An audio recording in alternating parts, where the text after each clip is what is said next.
네, 여야 대치가 갈수록 더 격해지는 것 같습니다. 예, 오늘은 국민의힘이 이 상황을 어떻게 보고 있는지, 또 국민의힘 지금 전대 준비가 본격화되고 있는데요. 국민의힘 내부 상황도 좀 들어보겠습니다. 국민의힘의 윤상현 의원 전화로 연결하겠습니다. 의원님 안녕하십니까? 네, 예, 윤상현입니다. 네. 저희 워낙 외교 쪽으로 활동을 쭉 해오셔서 예. 외교 안보 문제부터 몇 가지 좀 여쭤볼게요. 예. 북한이 오물풍선을 계속 보내고 있고 또 우리가 대북 확성기 방송을 재개했습니다. 지금 남북 상황을 어떻게 보시는지요? 일단은 저희가 대북 확성기 방송을 2018년 4월 27일 이제 판문점 선언 이후에 6년 만에 처음으로 했습니다. 네. 사실 북한이 계속 오물풍선을 한 4차례 정도 뿌리지 않았습니까? 이게 북한의 발표에 의하면 한 4,000개 이상. 제가 처음에 한 1, 2, 3차에 3,600개고 그 다음에 한 4,000개 정도 뿌렸는데 우리 쪽에 넘어온 거는 한 1,000개 이상으로 보이는데요. 네. 사실 이게 정말로 정상 국가의 행위로 볼 수 없는 정말로 비상식적인 행태거든요. 한마디로 이제 북한 정권의 낙후성만 드러낸 이제 시대착오적인 소위 말해서 이 하이브리드 이제 그런 도발 같은데 사실 우리가 대북 확성기 방송을 보면은 쟤네들이 엄청 뼈아프게 생각하는 조치입니다. 네. 장호진 국가안보실장이 이제 6월 9일 날이죠. 일요일 날 오후 5시에 대북 방송을 재개하기 전에 감내하기 힘든 조치를 취하겠다. 감내하기 힘든 조치라고 그랬거든요. 그게 네. 이제 대북 확성기 방송인데 대북 확성기 방송에 대해서 북한은 대단히 이제 긴장을 합니다.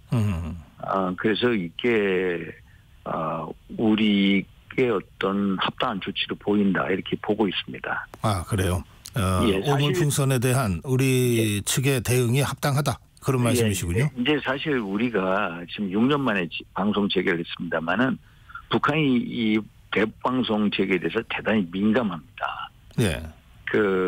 이제 대북방송을 하게 되면 이제 전방에 있는 북한 측 병사가 대단히 마음이 동요하거든요.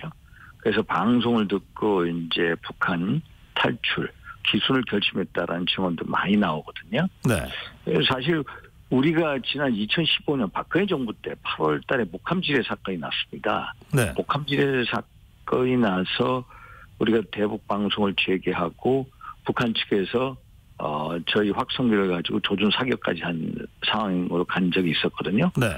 그때 보면은 어느 쪽이 먼저 이 대화를 제기냐, 북한 측이 대화를 먼저 제기했습니다. 아하, 예. 북한 측이 먼저 대화를 제기했고요. 그때 이제 당시 장관이 홍영표 통일부 장관하고 실무진 한 사람하고 이제 2대2 미팅이 있었거든요. 그래서 한 4일 동안인가 협상을 했는데 홍영표 장관의 증언에 의하면은 대단히 긴장한다는 겁니다. 네. 방송에 대해서. 네. 그래서 방송만 중단을 한다면은 거의 모든 것을 들어줄 기세였다. 북한 측이. 그래서 예. 대방송이 우리가 쓸 수 있는 효과적인 대북 이제 뭐라고 그러나 이제 조치 중에 하나다. 이렇게 보고 있습니다. 알겠습니다. 예.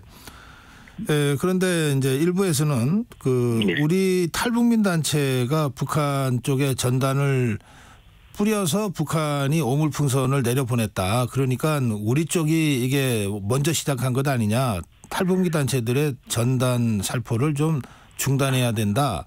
이런 얘기도 있는 것 같은데 어떻게 생각하세요? 그런데 이제 탈북민 단체가 전단을 보내는 거는요. 어제 오늘이 일이 아닙니다. 계속해서 보내왔고요. 네. 이번에 이제 오물풍선 보내게 된 계기가 지난 이제 한일중 정상회의, 삼국 정상회의가 5월 말에 열리지 않았습니까? 네. 그때 북한이 군사정찰 위성 발사를 했습니다. 네. 네 번째 발사 실험을 했는데요. 그게 2분 만에 그냥 이제 실패를 해버렸거든요.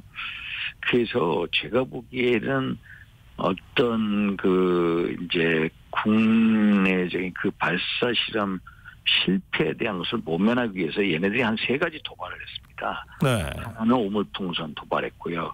동해상으로 미사일 발사했고 또 하나는 서해상에 GPS 교란을 했거든요. 네. 그래서 이런 어떤 그런 상황 속에서 나온 거지 단지 대북 전단 때문에 나온 거는 아니다 보고 있습니다. 네, 그 대북 전단 때문은 아니다. 네. 예. 자, 그런데 단지 대북 전단 때문은 아니다. 이제 5월 29일인가요? 이제 한일중 정상회의 이후에 이제 끝난 다음에 6시간 만인가 이제 군사정찰 위상 4번 제시됩니다. 작년 5월달, 8월달 실패했고요. 11월에 성공했습니다. 네. 그런데 다시 또 4차째 군사정찰 위상 발사 실험하다 그게 2분 만에 그냥 추락해버린 거거든요. 예. 그래서 그거 관련이 있다. 네, 민주당 쪽에서는 이 접경지역 국민의 안전, 또 공공질서 뭐 이런 걸 얘기하면서 이거 행정 조치를 취해야 된다 이런 얘기도 나오고요. 예. 또 그런가 하면 이게 어쨌든 현행법 위반이다. 뭐 이재명 대표가 그런 취지의 발언도 한 것 같은데요. 그 부분 어떻게 보십니까? 현행법 위반은 아닙니다. 이제 전단 살포는 표현의 자유여서 할 수 있고요. 네. 물론 이제 정부가 의지를 가지면은 경찰관 직무 집행법이라고 있습니다. 경찰관 직무 집행법에 의해서 단속을 할 수가 있습니다. 네. 단속할 수가 있는데 작년에 헌재 판결에 의하면은 예를 들어서 이게 전달 살포를 금지하면서 만약에 이거의 형사처벌 말을 안 들었다고 해서 형사처벌하는 것은 한마디로 이 국가형벌권의 과도한 행사다. 네. 그래서 우연이다. 소위 말해서 금지해서 처벌까지 하는 거. 금지를 할 수가 있습니다. 그런데 이거에 대해서 처벌까지 하는 것은 과한 조치다.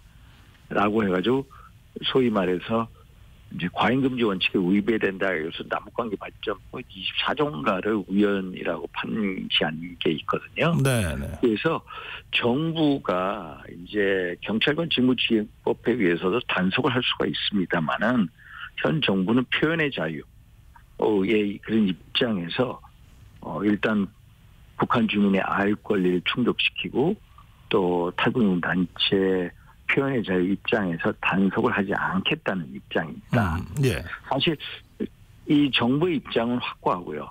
또 북한에서도 어떤 전단 살포를 빌미로 해서 어떤 이제 도발의 명분을 축적할 수가 있거든요. 그래서 저는 이런 강대강 대치 형국에서는 탈북민 단체 좀 더 일종의 자제, 영어로 얘기하면 프루던스 같은 게 필요하지 않나 이런 생각에서 전단 살포를 공개적으로 할 필요가 뭐가 있냐. 비공개적으로 계속 해올 수도 있거든요. 그래서 전달 살포하는 데 있어서 좀 이 비공개적으로 하거나 이제 강대강 남북 간의 강대강 대치 형국이 있을 때는 잠정적으로 중단하는 그런 지혜도 필요하다. 물론 그분들이 어떤 북한 주민들의 어떤 김정은 압제 정권에서 폭정해서 해방시켜야 된다. 당연한 우리의 지상 과제입니다. 그것도 중요하지만은 이런 상황 속에서는 좀 이제 비공개하든지 알겠습니다. 영적 중단하는 게 어떠냐 이런 생각을 저는 가지고 있습니다. 실행 과정에서 약간의 좀 유연성 같은 것들은 좀 발휘해줬으면 좋겠다. 이런 희망을 갖고 있다 이런 말씀이시죠? 그러나 정부가 하지 못하게 하는 것은 아니다. 그런 말씀이시고요. 자, 이런 상황에서 이재명 대표가 남북 간 대화 채널 복원 필요성도 얘기하고 긴급 남북 회담의 필요성도 제기했는데 어떻게 생각하십니까? 사실 이제 뭐 대화는 항상 필요합니다. 이제 대화 채널도 공식적으로 필요한데 사실 이제 이재명 대표가 요새 보면은 이제 대단히 이제 정책적인 방향으로 가고 있지 않습니까? 민생의 지원금, 또 소위 말해서 이제 국민연금 개혁 방안, 또 저출생 대응에 대한 거, 또 기후 에너지부 만들자 이런 정책적인 어떤 면모, 지도자의 면모를 보여주기 위해서 이런 여러 가지 제안을 하고 있습니다만은 이제 남북관계 발전을 위해서 우리 정부도 손을 놓고 있는 건 아닙니다. 항상 우리도 대화의 문을 열어놓고 있거든요. 그래서 어떠한 상황 속에서도 우리는 협상을 하고 만나서 대화할 이 의지를 강한 의지를 갖고 있고요. 기회가 된다면은 우리도 항상 그런 방향으로 가야 된다고 보고 있습니다. 조금 전에 의원님 그 이재명 대표의 민생 행보를 말씀하셨는데 어떻게 평가하시는지요, 그러면? 민생 회복을 위해서 여러 가지 이제 물론 이제 여러 가지 이 이재명 대표가 사실 지금 3개의 재판을 받고 있지 않습니까? 대장동, 백형동, 위례 신도시 특혜 관련해서 받고 있고요. 또 위증교사 사건, 선거법 3개의 재판이 있고 또 이화영 경기도 부지사가 최근 수원지법에서 9년 6개월의 시정을 받지 않았습니까? 네. 또 이제 검찰이 곧 기소하고 이제 결국 이제 4개 재판을 동시에 받게 되는데 그런 어떤 이제 논란, 사법 리스크에 대한 논란도 이제 잠재우고 또 어떤 명실공히 이재명의 민당으로 만들지 않았습니까? 네. 이재명의 또 국회로 만들었습니다. 그런 상황 속에서 뭔가 이제 이 사법 리스크 해치를 위해서나 어떤 다음 지도자다운 모습을 보여주기 위한 행보가 아닌가 이렇게 보고 있습니다. 네, 그 말씀 중에 나왔습니다만은 이화영 전 부지사 재판 결과 이재명 대표의 사법 리스크가 훨씬 더 좀 가시화되고 있다는 평가들이 일반적인 것 같은데 어떻게 보시는지? 예, 사실이요. 이제 이재명 대표는 몰랐다라는 거 아닙니까? 몰랐다. 보고받지 못했다라고 얘기하는데 그 판결문에 보면은 김성태 전 쌍방울 회장하고 이재명 대표하고 2차례 전화 통화를 하게 됩니다. 제가 알고 2019년 1월 달에 이제 그 이화영 부지사하고 김성태하고 안부수라는 사람이 있습니다. 아태규를 통화해. 셋이서 이제 북한의 인사를 만듭니다. 송명철이를 만나거든요. 네. 그래서 협약식을 합니다. 그리고 저녁 만찬을 하면서 이화영 부지사가 이재명 대표, 서울에 있는 이제 경기도에 있겠죠. 경기도에 있는 이재명 대표한테 전화를 합니다. 그래서 김성태 쌍방 회장하고 통화를 해주거든요. 그때 이제 회장님 고맙습니다라고 했다는 거고요. 이재명 대표 김성태 전 쌍방 회장한테 또 2019년 7월인가 여름에 또 한 차례 통화를 하게 됩니다. 꼭 이화영 부지사 전화를 통해서 하는데 거기서도 보면은 이제 방북에 대한 건데 김성태 회장이 이재명 대표한테 그 당시 지사죠. 저도 같이 방북을 하겠습니다. 이런 얘기를 하거든요. 그래서 이런 이제 그 증언 또 여러 이제 경기도하고 또 북한 측하고 추진했던 여러 가지 대북 사업들을 보면은 당연히 이재명 대표는 이화영 부지사하고 김성태 회장하고 대북 사업하는 것을 당연히 알았을 거로 추정이 되고요. 네네. 또 황해도에 스마트팜 짓는 거에 대해서 500만 달러, 또 방북 비용 300만 달러, 이것도 당연히 알았을 거다. 사실 이제 이번 그 수원지법 신진우 부장판사의 그 판결문에는 안 나와 있습니다. 보고 받았냐 안 받았냐는 이제 공소사실에 포함이 안 돼서 판결을 안 했습니다만은 이 검찰의 이제 수사에 의하면은 그 이화영 부지사가 이재명 경기도지사한테 보고를 몇 차례 했느냐, 방북 보고를 17차례 했다고 그렇게 기록이 되어 있다고 합니다. 네, 알겠습니다. 17차례. 예.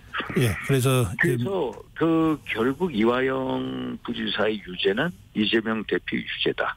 그래서 검찰에서 당연히 3자 뇌물죄로 기소를 할 거다. 알겠습니다. 그래서 다시 또 하나의 재판이 추가된다 이렇게 보고 있습니다. 네, 이제 말씀 듣다 보니까 시간이 너무 빨리 가네요. 이제 조금 빨리 진행할게요. 이 의원님이 김정숙 여사 특검법 발의했잖아요. 그건 어떻게 진행되고 있습니까? 그거는 6월 초에 이제 22대 국회 시작하자마자 발의를 했고요. 네. 이제 법사위에 회부가 됐습니다. 어제부로요. 네. 법사위 회부가 되는데 이제 원 구성이 되면 논의될 것으로 보고 있습니다. 당연히. 그런가 하면 김건희 여사의 그 고가백 수수 관련해서는 그 국민권익위원회가 그 혐의 없다고 종결을 하니까 오히려 특검의 명분이 더 강해졌다고 더불어민주당에서 지금 압박을 하고 나섰는데 그 문제는 어떻게 보시는지? 이거는요 사실 처벌할 수 있는 규정 자체가 없다는 거거든요. 네. 그래서 그렇게 발표를 한 거고요. 네. 처벌할 수 없는 대상을 상대로 특검을 주장하는데 논리적으로 말이 안 됩니다. 한마디로. 네. 난센스라고 봅니다. 사실 이 명품백 수수 의혹에 대해서 이제 권익위가 일본 발표로 이제 처벌 규정이 없어 처벌할 수 없다라고 했습니다만은 이제 이거에 대해서 뭐 특검 명분이다 어쩌고 하는데 법리적으로 보면은 처벌을 할 수가 없습니다. 일단 공직자의 어떤 배우자에 대해서 처벌 규정이 없고요. 이제 직무 관련성, 소위 말해서 직무 관련성이 있는데 직무 관련성도 없다는 거고요. 또 최재형 목사가 뇌물을 줬냐, 뇌물을 준 것도 아니다라고 했기 때문에 처벌 조항이 없다. 또 사실 알겠습니다. 보면은 헌법 그 84조인가에 보면은 대통령은 그 내란 외환의 죄를 범하지 않고서는 임기 중에 이제 소추되지 않는다라는 규정이 있지 않습니까? 네네. 출소할 수도 없고요. 좀 이제 국민권익 입장에서는 법 집행 기관 아닙니까? 그래서 법대로 할 수밖에 없다. 그래서 알겠습니다. 이 공직자 배우자에 대한 이제 처벌 규정 없는 일단은 직무 관련성인데 직무 관련성이 없기 때문에 처벌할 수 없고요. 그래서 그쪽에서는 이제 뭐 법대로 했다 이런 논리로 보입니다. 네. 예, 지금 국회 개원도 좀 일방적으로 하고 상임위 배분도 일방적으로 했다고 국민의힘에서 우원식 국회의장 사퇴 결의안을 내겠다고 지금 하고 있는데 지금 이 상황은 어떻게 보시는지? 그 사실 역대 이 국회를 야당 단독으로 개헌한 적이 없고요. 야당 단독으로 개헌을 해서 국회의장, 법사위원장, 운영위원장, 과방위원장 이런 식으로 원구성도 한 적이 없습니다. 사실 이 우원식 국회의장은요. 이런 민주당이 독재로 가는 길을 완전히 방치한 사람이고 횡포를 방기한 겁니다. 이 국회 관례라는 게 있는데 정말 편파적인 의사 진행을 했고요. 그래서 중립의 의무를 저버렸다고 봅니다. 네. 사실 우원식 의장에 대해서 뭐라고 하면 오죽하면 민주당 강성 지지층의 남자 추미애라고 합니다. 추미애. 네? 정말 의장다운 모습이 안 보여서 유감스럽고요. 그래서 우리가 할 수 있는 게 국회의장 사퇴 결의안 1차적으로 그걸 발의를 했습니다. 예.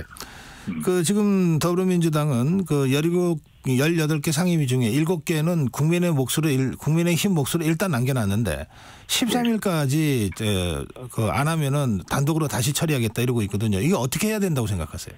그래서 이제 뭐 내일 이제 또 7개 남은 상임위를 가져가겠다.